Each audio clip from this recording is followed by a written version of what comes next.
Ouça agora 10 minutos com Dadá Gadelha e faça parte do seu clube de torcedores. Comentários e atualidades esportivas diariamente no podcast. Curta, publique e compartilhe. Após os jogos pela Copa do Brasil, de Fortaleza e Ceará, classificados para a próxima fase, as vistas se voltam agora para o clássico de domingo. Primeira partida decisiva, dia 1º, entre Fortaleza e Ceará pelo Campeonato Cearense. Mas ontem a equipe do Ceará conseguiu superar o time do Primavera. O Ceará até que teve chances de ter uma decisão final mais tranquila, mas às vezes eu observo a falta de eficiência na conclusão de jogadas, de arremates e chutes para o gol. E o Ceará pecou nisso. Uma palavra que tem sido usada aí pela imprensa, pela mídia do nosso estado, é efetividade do time do Ceará. Tá? A capacidade de atingir os objetivos, as metas da equipe, no combinado com seu treinador, o Moza, que foca no resultado final, na qualidade do passe, e a execução das jogadas, né? Aquelas tarefas dentro do campo de jogo. Faltou realmente ao Ceará esse quesito, mas a melhoria contínua. Tá? O time está conseguindo boas jogadas, bem elaboradas até. Isso envolve exatamente o esforço constante dos jogadores, ok? Na proatividade deles para produzir de fato a eficácia. A eficácia é produto da eficiência. Portanto, será como alguns destacam aí, tem que melhorar a sua efetividade. Mas observando bem as duas equipes para o jogo de domingo, o clássico, e eu até considero como o verdadeiro campeonato cearense. Resume-se exatamente nesses dois jogos decisivos da competição. Eu vejo que o time do Ceará, ele tem uma dinâmica de ataque muito boa, naquelas movimentações sem bola, passes rápidos, ritmo de jogo, tá? Posicionamento tático do time, para tentar, às vezes, desorganizar a defesa do adversário. Então, nesse conceito, a dinâmica de transição do time do Ceará é muito boa. Por outro lado, a equipe do Fortaleza tem jogadores de qualidade, tá? E dentro das movimentações, dos deslocamentos constantes, a rotação entre os jogadores ali, é preciso ter um pouco mais de qualidade no passe e na recepção da jogada. O Fortaleza não está tendo, seus jogadores não estão tendo assim uma precisão e uma velocidade na troca de bola mais correta, a troca de passes, né? Isso é até muito sugestivo o nome, né? Troca de passes, tem aí na mídia nacional, tá? Mas é preciso criar situações de mais atacantes contra menos zagueiros, menos defensores nas zonas específicas do campo, para que o Fortaleza possa, na verdade, adquirir não só a dinâmica que tem o time do Ceará, mas adquirir uma força de conjunto mais presente, mais visível. Até porque ainda está tentando se reforçar, algumas contratações ainda não tiveram oportunidade de se apresentarem, tá?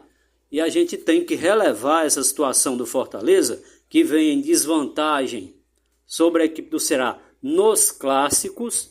O Ceará tem uma certa invencibilidade, até passou em número de títulos, E vem essa rivalidade, vem essa disputa. Tá? Só que o Fortaleza tem atravessado uma maré de problemas e que já estão sendo contornados, tá? Para a felicidade aí da torcida do Fortaleza, que viu sair do seu elenco jogadores com qualidade que poderiam até ter permanecido, mas por conta das ofertas de outros clubes e outros centros, tá? A queda de receita caindo de divisão, isso é muito notório. E o Fortaleza não teve como manter esses atletas. A propósito disso tudo, atletas que até recusaram continuar, né? Porque se eles tivessem interesse em continuar, assim como o Brits, por exemplo, continua no Fortaleza, aí a diretoria teria, de fato, imagino, feito um esforço imenso para manter os jogadores que saíram para outras equipes, como, por exemplo, recentemente, o centroavante, o atacante Bareiro. Tá? Mas águas passadas não movem os motores, agora é pensar no futuro, que é exatamente os próximos 2 jogos decisivos, entre Fortaleza e Ceará, Ceará e Fortaleza, tem o jogo da volta, né? Mando de campo no domingo é do Fortaleza, no outro é da equipe do Ceará. E a gente espera que possamos ter aí um melhor jogo, diferente do anterior, uma melhor qualidade na partida, sem aquelas jogadas ríspidas demais, às vezes até exageradas, no contexto da indisciplina em campo, né? Até porque o árbitro de domingo já é árbitro FIFA, né? E trabalha aí no Campeonato Brasileiro.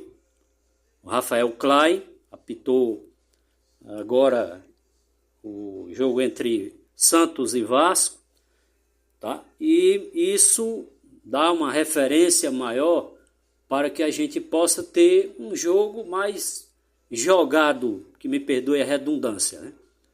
Um jogo, de fato, que apresente uma melhor qualidade, repito, com o torcedor se fazendo presente em larga escala, até porque a própria história de Ceará e Fortaleza nos remete a pensar dessa forma. Muitos clássicos já aconteceram, até mesmo com muitos gols marcados, mas recentemente a quantidade de gols vem até diminuindo, por conta exatamente daquela ideia, daqueles pensamentos de se fechar demais, de não deixar o adversário jogar. Eu acho que toda equipe de futebol tem que se preocupar, principalmente o seu técnico, com o rendimento, a produtividade do seu time em campo. Colocar a equipe para jogar futebol, para, de forma vertical, atacar o adversário. E não ficar o tempo todo se defendendo, o tempo todo truncando o jogo, com jogadas faltosas, praticando o antijogo. Isso não é futebol. Sinceramente, eu creio que pode ser melhor, é assim que a gente pensa, né? Que a violência também extracampo, no entorno do estádio, não atrapalhe a vida de ninguém, porque tem sido marcado por isso, jogos Ceará e Fortaleza, não só dentro do campo de jogo, mas fora dele tem sido marcado também por muita confusão, muita baderna, muita violência. Tá? Portanto, no próximo domingo teremos aí esse jogo que chama a atenção da torcida cearense, de modo geral, pessoal da capital, que tem a oportunidade, mais uma vez, de, quem sabe, presenciar um bom jogo entre Fortaleza e Ceará. As prováveis escalações normalmente deverão sair momentos antes da partida, 1 hora antes do jogo. Aí já teremos a definição das duas equipes, mas as prováveis formações só acontece na véspera da partida, tá? Mas ainda temos, claro, uma boa noção como Ceará e Fortaleza entrarão em campo, seus atletas. Mas tem aí jogadores que vêm figurando na reserva, tanto do Ceará quanto do Fortaleza, que podem perfeitamente surgirem diante da escolha dos seus treinadores como titulares para o jogo de domingo. Quem sabe venha essas mudanças possam acontecer e abrilhantar mais um pouco o jogo de domingo. É isso aí, valeu, até o próximo.